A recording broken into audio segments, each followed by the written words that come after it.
comme vous le voyez, il est... Enfin non, en fait vous le voyez pas.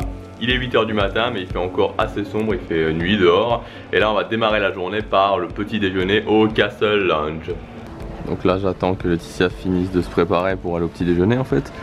C'est vraiment super ces heures de magie en plus parce qu'en fait là voilà, hier il y avait énormément de monde dans le parc. D'ailleurs je les soupçonne de ne plus dire la vérité sur les files d'attente. Ça c'est un phénomène que j'avais déjà remarqué parce qu'en fait si vous voulez il y a 2 ans pour la période de Noël on était très régulièrement à des on passait les 100 minutes, 120 minutes, j'avais très souvent envoyé des 120 minutes.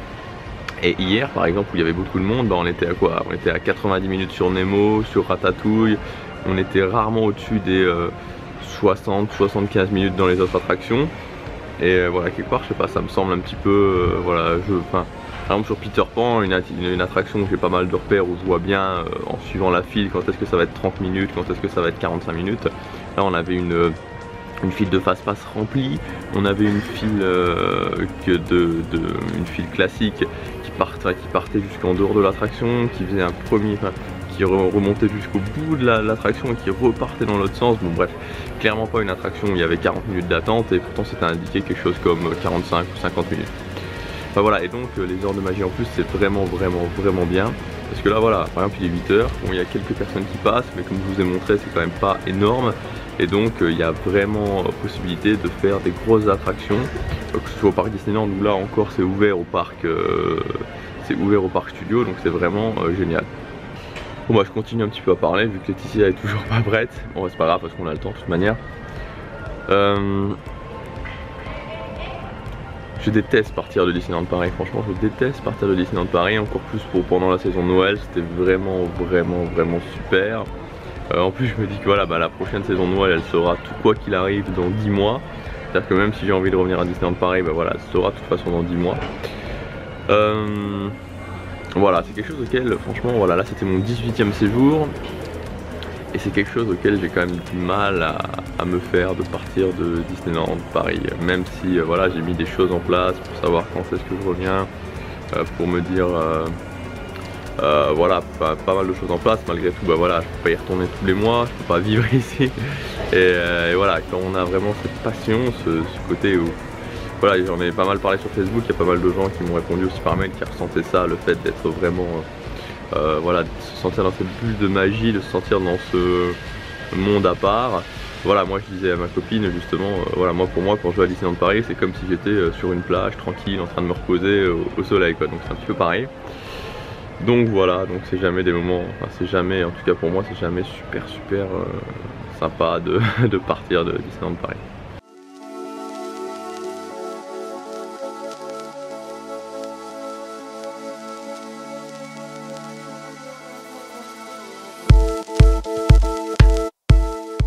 Je sais pas si on voit bien, mais honnêtement, franchement, est-ce que c'est pas magnifique? Cette façade là qui brille de 1000 feux, moi je m'en remets pas honnêtement. Voilà, donc je sais pas si vous voyez là, la salle est relativement petite au Castle Lounge, donc il y a quoi? Il y a 20 tables. Là il y a Minnie, il y a Mickey qui est au fond, et il y a Tigrou qui est caché derrière le pilier, qui est en train de jouer avec Minnie.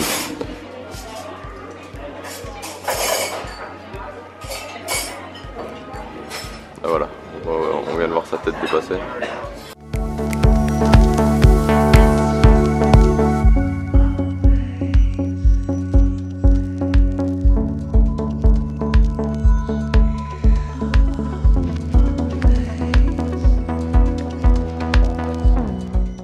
Donc derrière moi il y a Tigrou là. Mickey et Minnie qui se baladent encore là-bas. C'est ça qui est vraiment incroyable avec le Castle Club, c'est que voilà, ils sont là depuis 10 minutes, 10-15 minutes, et voilà, il reste une demi-heure et il reste. Et donc là, il n'y a quasiment personne dans le Castle Lounge, on est quoi, on est 10 maximum. Ouais, on est même pas 10 tables. On n'est pas 10 tables, il y a quoi, il y a 6 tables, et voilà, ils se baladent, ils font les imbéciles et tout, et voilà, donc bon, nous, voilà, ça nous fait plaisir, c'est sûr, mais pour les enfants, c'est juste, voilà, c'est juste la meilleure expérience que vous puissiez faire avec les personnages Disney. Voilà, on est de retour dans la chambre. Les bagages sont prêts. enfin presque prêt. Alors c'est ici que se termine ce vlog, c'est ici que se termine cette aventure à Disneyland Paris. J'ai beaucoup apprécié de faire ça, ça a vraiment été sympa, même si à certains moments je me demandais ok qu'est-ce que je vais filmer, qu'est-ce que je dois filmer, et qu'au jour d'aujourd'hui je sais toujours pas ce que ça va donner, puisque voilà, là je suis en train de terminer de filmer, j'ai pas commencé à monter. Donc si vous voyez cette vidéo, si vous regardez cette vidéo, on doit être autour normalement du 29-30 décembre, c'est que j'aurai réussi. J'espère que ça vous aura plu. Alors il y a une chose que je voudrais aborder, c'est concernant la question du budget. Alors il faut pas croire vraiment que voilà, j'ai un salaire tout à fait normal, ma copine est professeure de français, elle a un salaire tout à fait normal. Donc vraiment tout ça, le fait que, par exemple d'être dans une suite junior, je ne pourrais absolument pas me le payer si je n'utilisais pas toutes les stratégies que je vous donne dans ma newsletter privée. Donc je vous rappelle que vous pouvez accéder à toutes ces vidéos privées en cliquant sur le lien juste en bas ou sur l'image juste là ou là, je ne sais pas où je le mettrai.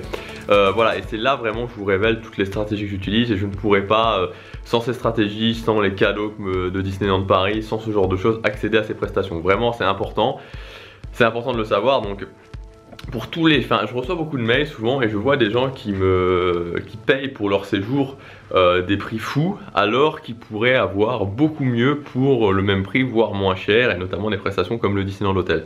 Donc vraiment, je sais qu'il y a beaucoup de gens qui ont envie d'aller au Disneyland Hotel. Vraiment profitez-en en 2016, ça va être le moment, vous pouvez le faire, vous pouvez obtenir le VIP Fast Pass, vous pouvez obtenir des cadeaux de Disneyland Paris, vous pouvez aller au Disneyland Hotel, vraiment c'est tout à fait possible. Donc voilà, j'espère que ça vous aura plu. Concernant un éventuel prochain vlog, je pense que ce sera de toute façon soit à Halloween, soit à Noël l'année prochaine. Parce que voilà, je vais voir les retours que vous allez faire dessus, je vais voir comment moi, parce que malgré tout ça prend du temps de le filmer, donc j'aime mieux le faire que quand je fais un séjour plus long plutôt que quand je fais un séjour de 3 jours de nuit. Donc voilà, dans tous les cas j'espère que ça vous aura plu. Moi j'ai pris du plaisir à faire ça, ça a vraiment été sympa. Et de toute façon on se retrouve très bientôt pour des vidéos sur la chaîne Guide Pratique Disneyland. A bientôt, et si vous allez à Disneyland, que ce soit pour cette saison de Noël ou que ce soit pour 2016, je vous souhaite vraiment un excellent séjour à Disneyland Paris. C'est vraiment une destination magique. Salut. Allez, non, c'est pas tout à fait fini, on va quand même se quitter pour conclure ce vlog avec quelques images de ce superbe parc Disneyland. À bientôt.